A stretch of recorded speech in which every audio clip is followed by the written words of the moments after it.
Welcome to another deep dive. Today we're going to be looking at a pretty powerful story, and it's called The Smoke That Kills, an eco-nightmare.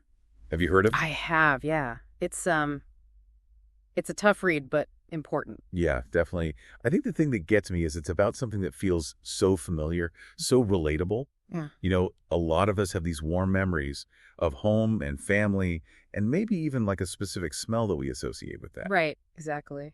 And this author, starts off taking us to the Philippines, describing their childhood and the kitchen and the traditional wood-burning stove. It's like a scene out of a heartwarming movie almost. Totally. It really draws you in. You Yep. can practically smell the food cooking. Hmm. Right? And that's what makes what happens next even more jarring, because it starts with a cough. The author's mother starts coughing. Oh, yeah, I remember that part. Yeah. At first it seems like nothing, right? Right? Just a little tickle. But But then, it's worse, like much worse. yeah, it turns into these awful coughing fits. And you start to realize that this warm, comforting scene, the kitchen with the wood-burning stove, it's actually the source of a hidden danger. That's the eco-nightmare starting to unfold right there. Like the seemingly harmless tradition of cooking over a wood fire. It's actually really dangerous. And a lot of people just don't realize that the constant exposure to wood smoke, even from a simple stove, it can lead to some serious problems. Yeah. I mean, lung failure we're talking about here. Exactly. Like that's what we're talking about. And it's not just factories and cars pumping out fumes, right? Pollution can be hidden. It can hit us where we feel safest. At home. It's so heartbreaking to read about what the author goes through. You know, seeing their mother's health deteriorate and feeling so guilty, and like this sense of betrayal by something that was so familiar. Ugh, it's awful. And then, of course, the loss. Yeah.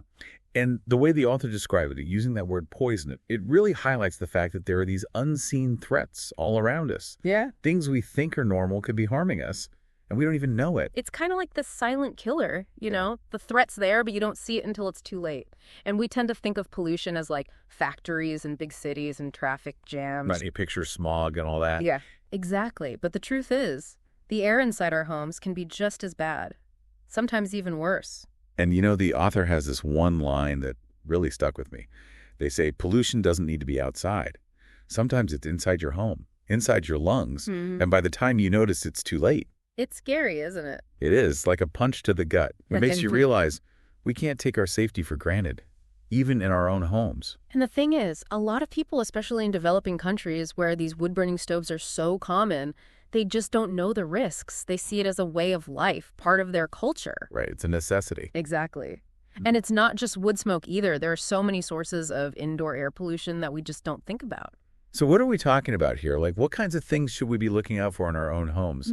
Could it be cleaning products? Oh, definitely. Cleaning products are a big one. A lot of them have these volatile organic compounds, or VOCs, and those can really irritate your lungs, even cause long-term health problems. And what about things like gas appliances? Yeah, if they're not properly ventilated, they can release carbon monoxide, and that's a silent killer. You can't see it, you can't smell it, but it can be deadly. So even things we think are making our homes cleaner or more pleasant could actually be adding to the problem. It's kind of mind-blowing when you think about it. It is. And the Yeah. tricky part is that these threats are often invisible and odorless. Like you can't see the tiny particles that are filling your lungs, and you can't smell the toxins that might be building up in your home. That's why awareness is so important. We need to know what we're dealing with. Absolutely. So, okay, we've talked about the problem. We've talked about some of the sources. What can we actually do about it? Like, how can we protect ourselves and make our homes healthier? Well, the first step is understanding where the problem's coming from. Once you're aware of the potential sources of indoor air pollution, you can start making better choices. Like, for example, switching to a cleaner cooking method could make a huge difference. If you're relying on a traditional wood-burning stove, maybe look into an electric stove or one that uses biogas. Right. That makes sense, especially in places where those wood-burning stoves are the only option. Exactly. And no matter what kind of stove you have, ventilation is key. You got to open those windows regularly, let the fresh air in, and make sure your exhaust fans are working properly, especially in the kitchen and bathroom. Those seem like pretty simple things, but I guess they can make a big difference, huh? Oh, they absolutely can. And don't forget about choosing eco-friendly cleaning products. Opt for natural alternatives to air fresheners. And even be mindful of things like dust mites and mold. All those things contribute to the air you breathe. So it's all about being more conscious of our choices and the impact they have. Exactly. On your health, on the environment. You have the power to make a difference. This whole conversation has been a real eye-opener. It's a little scary, to be honest, but it's also kind of empowering to know that we have some control over this. Right. It's not all doom and gloom. We can take steps to create a healthier future for ourselves and for the planet. This whole story, it's really made me think, we talk about these big environmental problems, but sometimes the biggest threats are the ones we don't even see. Yeah, and the author really drives that point home. They're not just telling us a sad story.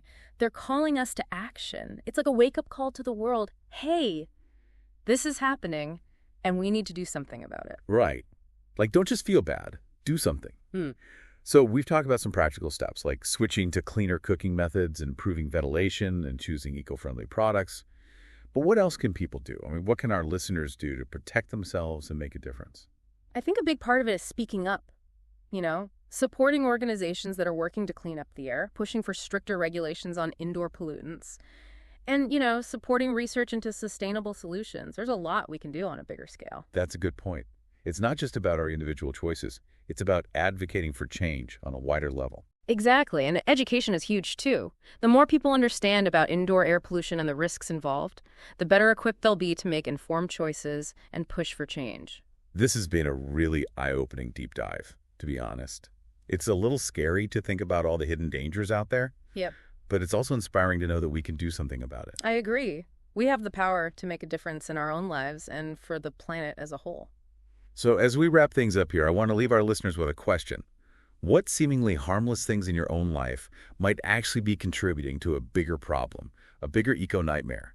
And what steps can you take, both big and small, to create a healthier and more sustainable future for yourself and for everyone else? Thanks for joining us for another Deep Dive.